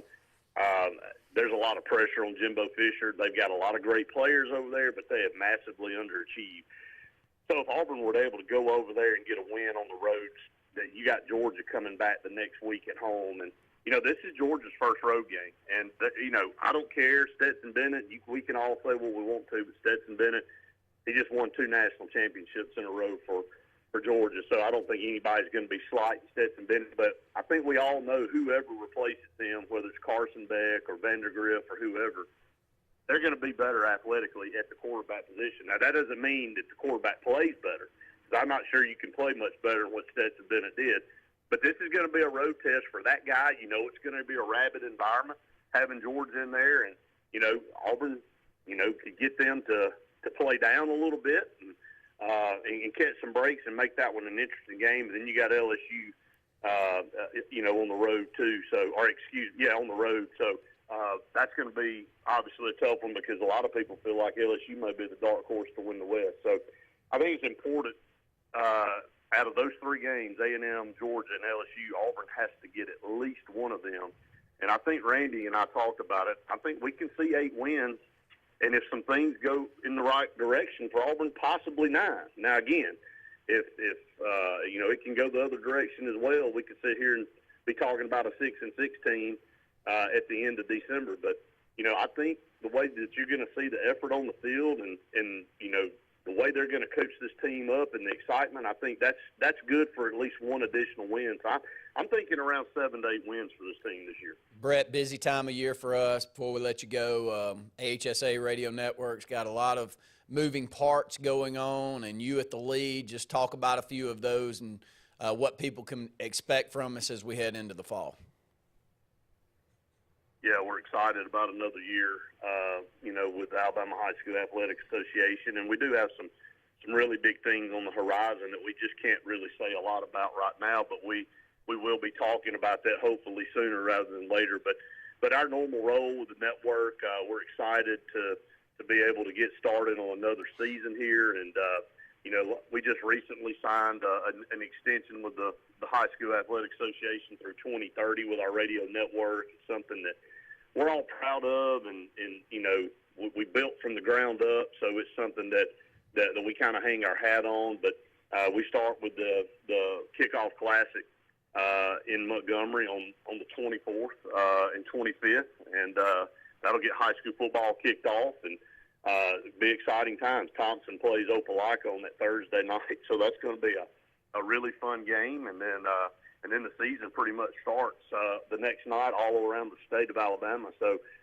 we'll blink. It'll be time for the Super 7, and we want to encourage people to follow us on social media. You and I are making a very big effort to expand what we're doing and getting our image out there and getting the High School Athletic Association image out there through our social media accounts and pushing out a lot of cool information every single day, Randy, that you and I are pushing out. And we want people to share our stuff. And we got a lot of great partners that we're involved with that allow us to do that. So, we love being part of it. We all very much appreciate what the Athletic Association does for this state, and we're just glad to be part of it. Appreciate it, Brett. Have a great weekend. All right, guys. Thanks. See you, Brett. All right, go ahead and take another break. When we come back, a couple of more segments left here on the Saturday Sports Countdown. Have you stopped by Lifesavers Mission Thrift Store lately? If you haven't, you should. You'll find great pieces for your favorite do-it-yourself project. Lightly used name brand clothing by Free People, North Face, Matilda Jane, Patagonia, and a whole lot more. And while you're there, don't miss the shoes, decorative pieces, classic and new books, and Auburn and Alabama gear that won't cost you a fortune. So stop and shop at Lifesavers Mission Thrift Store today for a unique thrift experience that won't break the budget. Lifesavers Mission Thrift, located on East University behind Zaxby's. OGS Tournaments. Russell Marine and State Farm agent Aaron Warren present Crank for Bank 2023, April 1st through July 4th. Win over $1.5 million in cash and prizes. Over 200 tag bass and 50 tag crappie are waiting on you. All ages are welcome. Fish from the dock, boat, or shores of Lake Martin. Get registered now online at crankforbank.com for only $110 for 13 weeks of fishing. It's Crank for Bank 2023. Heritage South Credit Union in Alexander City is your community credit union, and they have been for over 80 years. Heritage South Credit Union proudly serves Tallapoosa, Coosa, Lee, Chambers, Randolph, and Chilton counties. From checking to business accounts, to share savings to club accounts, to their kids club and investments. Visit them online at myhscu.com. Heritage South Credit Union, your community credit union for 80 years. Federally insured by NCUA. Planting season is here, and the Potting Shed Garden Center is happy to give you professional landscaping advice when it comes to planting your shrubs and trees. Auburn's best kept secret will have it all this fall. Mums, pansies, pumpkins, and much more. All in an array of colors and sizes, along with beautiful pots and containers, indoor plants, and a great selection of other gardening gifts. It's all at the Potting Shed Garden Shop, where natural elements reign supreme. Located on the corner of Moore's Mill and Society Hill Road in Auburn. Hi, this is Brian Bice with Bice Motors. With our all-star lineup of Dodge trucks, Jeep, SUVs, and Chrysler cars, we offer the area a team dedicated to making your next vehicle purchase a positive experience. Our sales team offers competitive pricing, and we back up all sales with a service department second to none. Bice Motors also offers the area's best selection of pre-owned vehicles. Visit Bice Motors at 2133 Cherokee Road in Alexander City. Guaranteed lowest price. Buy it at Bice Motors. Looking to sell your car, truck, or SUV? Look no further than King Honda. As a local family-owned business, we're committed to providing you with the best service and value. Nobody pays you more for your vehicle than King Honda. You've trusted us for generations. You can trust King Honda to give you top dollar for your vehicle, whether you buy from us or not. Trust in our time-tested tradition of excellence at King Honda. Visit King Honda today and get top dollar for your vehicle. Located on the corner of Opelika Highway and 280.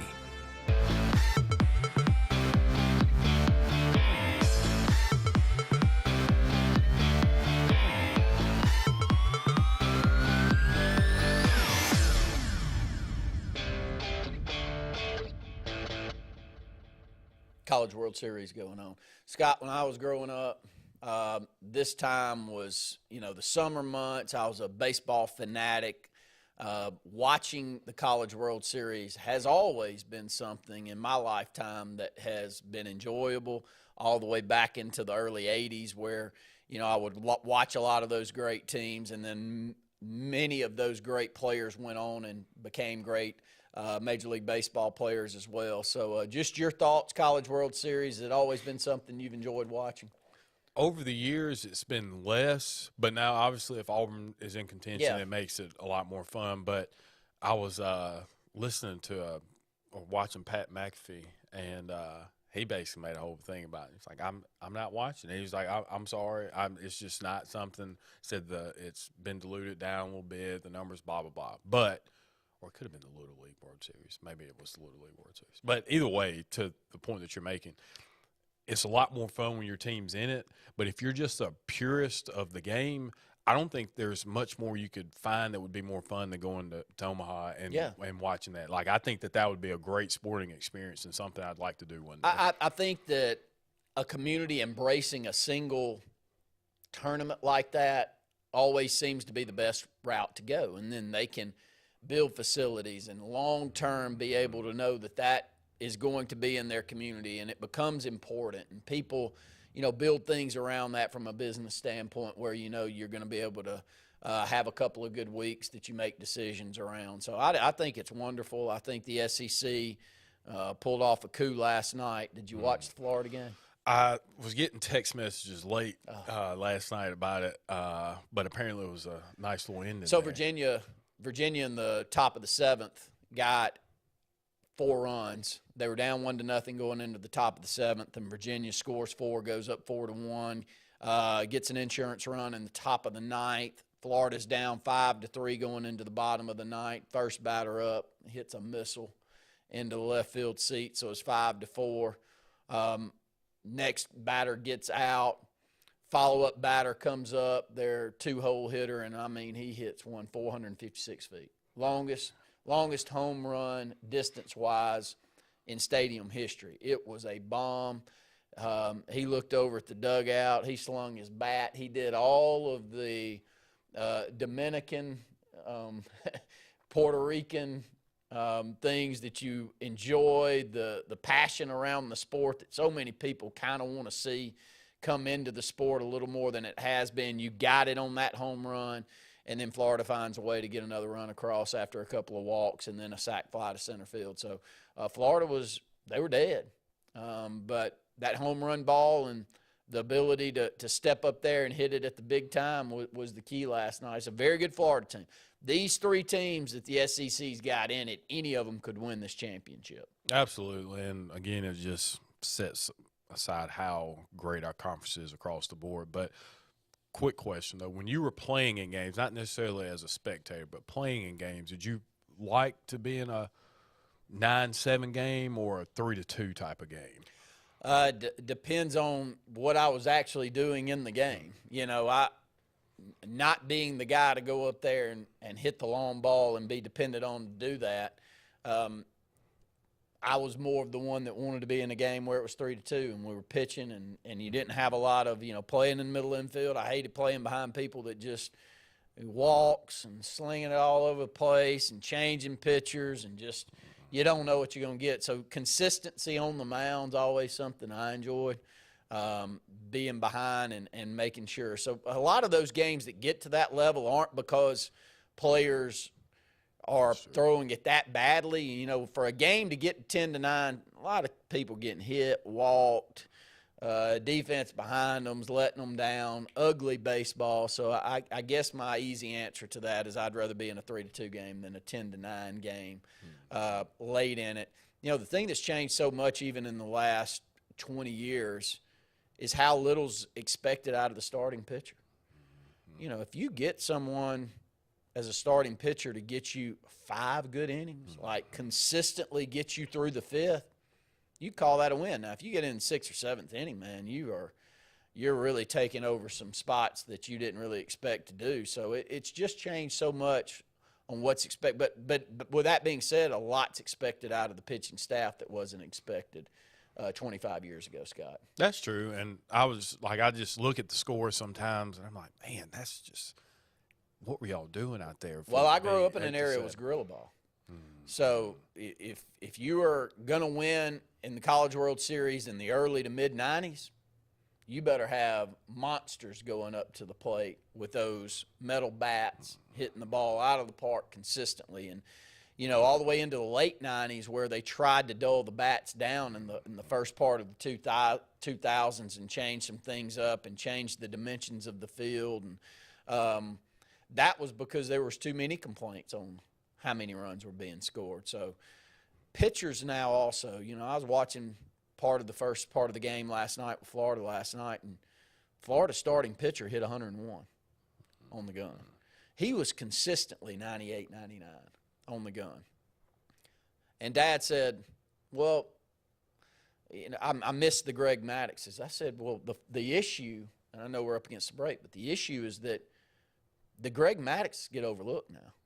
If you're 16 years old and you can't go to a training facility and have a gun behind you and prove that your arm strength's capable of getting the ball into the mid-90s at 19 to 20 years old based off of your frame, folks don't want you. They stop checking you out. So a Greg Maddox, I'm guessing at 16 years old, was probably, what would you guess? I'm going to say he was 82. 78 to 82. Yeah, 82. On the I would have mound. said low 80s, Low- topping out. A low 80s on the mound with his frame, you're just not even going to get checked out in today's world. Because the average pitcher, even in the college game, I remember watching Ben McDonald pitch for LSU in the 80s and early 90s. Ben McDonald was hitting 93 on the gun. It was like, my gosh, this guy's pumping it in there. Oh, man, he hit 94 on the gun. Heck, I mean, we got a starting pitcher hitting 101 on the gun last night for Florida. So I would guess the average fastball, even in the last 10 to 15 years, is up 5 to 6 miles per hour. I bet on the college ranks for sure. Even on the professional league ranks, you're looking at 2010, you probably saw 92, 93. Yeah, average. And now I think it's sitting at 95, 96, something like that. So everything's up. Yeah. And so the quality, I'm not saying the quality of the pitching is better. I don't know that it is. But the eye-popping stats and how big of a bull you've got to be throwing up there. I mean, that Florida guy, I mentioned that, watching the same game last night. His legs scream, I'm living under a squat rack. That is what a lot of these pitchers look like, though, now, Scott. They used to not scream, I'm living under a squat rack. Now you watch the Braves. Watch Strider pitch. What do you think? How often do you think that guy's under 500 pounds on a squat rack on a consistent basis? 3 or 4 times a week? Yeah. I mean, and that's where you're getting That's where your the power's power coming from. Yeah. And if you're going to be a Kendall Graveman who's naturally mine in your size, and you're going to go from an average fastball of 92 to 99, the only way to go from 92 to 99 is getting under squat rack. I mean, I'm making a joke out of that, but it's the truth. You have got to add 20 pounds of bulk in the right spots to add to your fastball. I tell my nephew, I tell others that right now. If you want to be a great player, that weight room's as important as anything you're going to do. And maybe you're talented enough to not have to do it. Some do. Some are talented enough to get through. But if you think you're one of them, you better know it for a fact. It's crazy. It's a different time. It's even changed since you were in high school. I would guess the average fastball for an incoming college D1 pitcher's up 6 to 7 miles per hour from when you were in high school till now. Oh, 100%. Now, we had a stretch where we were playing Russell County. That was our game. Yeah. They had people in the mid-90s. That's an anomaly. But as a whole, if somebody was 87, 88, they were slinging it. Yeah. And now, we see guys that are middle-tier guys can throw that. Like, they're not necessarily pitchers per se. But they can sling it. They can get it up there. That's the difference, I think, to what your dad was saying. There is still an art to being able to throw it hard and pitch with your locations. But at Greg Maddox, there's a guy, he plays for the Cubs, Kyle Hendricks. He's very similar to that. All of his is based off of that. He's not a high velocity guy, but his velo is good enough, and he can do things with his other pitches that make him attractive for teams. But that's funny you said that about Kendall, though. Like his frame now is nothing what it was when he was playing quarterback here. No, definitely not. And that's testament to the work that he put in to be able to get there. Up against our last break here on the Saturday Sports Countdown. Have you stopped by Lifesavers Mission Thrift Store lately? If you haven't, you should. You'll find great pieces for your favorite do-it-yourself project. Lightly used name brand clothing by Free People, North Face, Matilda Jane, Patagonia, and a whole lot more. And while you're there, don't miss the shoes, decorative pieces, classic and new books, and Auburn and Alabama gear that won't cost you a fortune. So stop and shop at Lifesavers Mission Thrift Store today for a unique thrift experience that won't break the budget. Lifesavers Mission Thrift, located on East University behind Zaxby's.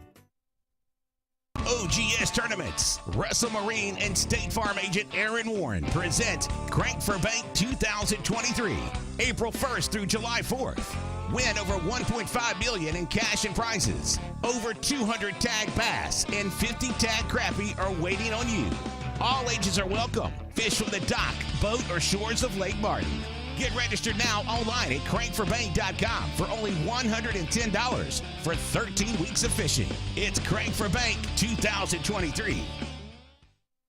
Heritage South Credit Union in Alexander City is your community credit union, and they have been for over 80 years. Heritage South Credit Union proudly serves Tallapoosa, Coosa, Lee, Chambers, Randolph, and Chilton counties. From checking to business accounts, to share savings to club accounts, to their kids club and investments. Visit them online at myhscu.com. Heritage South Credit Union, your community credit union for 80 years. Federally insured by NCUA. Planting season is here, and the Potting Shed Garden Center is happy to give you professional landscaping advice when it comes to planting your shrubs and trees. Auburn's best kept secret will have it all this fall. Mums, pansies, pumpkins, and much more. All an array of colors and sizes, along with beautiful pots and containers, indoor plants, and a great selection of other gardening gifts. It's all at the Potting Shed Garden Shop, where natural elements reign supreme. Located on the corner of Moore's Mill and Society Hill Road in Auburn.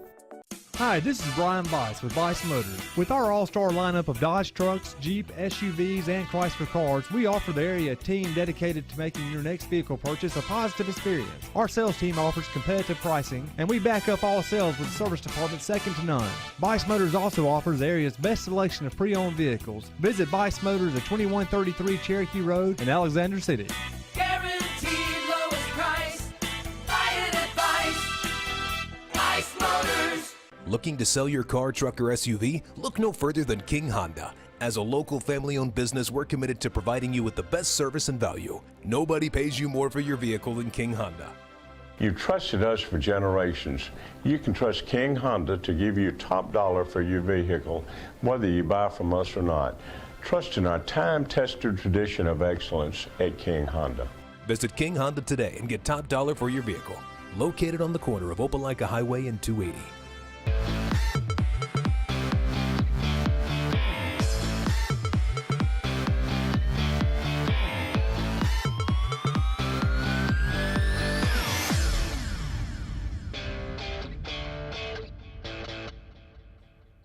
Final segment here on the show, Scott. We talked a lot about recruiting, so I want to give you the final say here.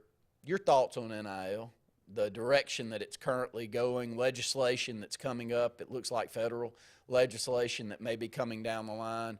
You know, I had a conversation last weekend when we were over at Auburn with some of the parents, and, you know, it feels like the time right now where you just got to hold on.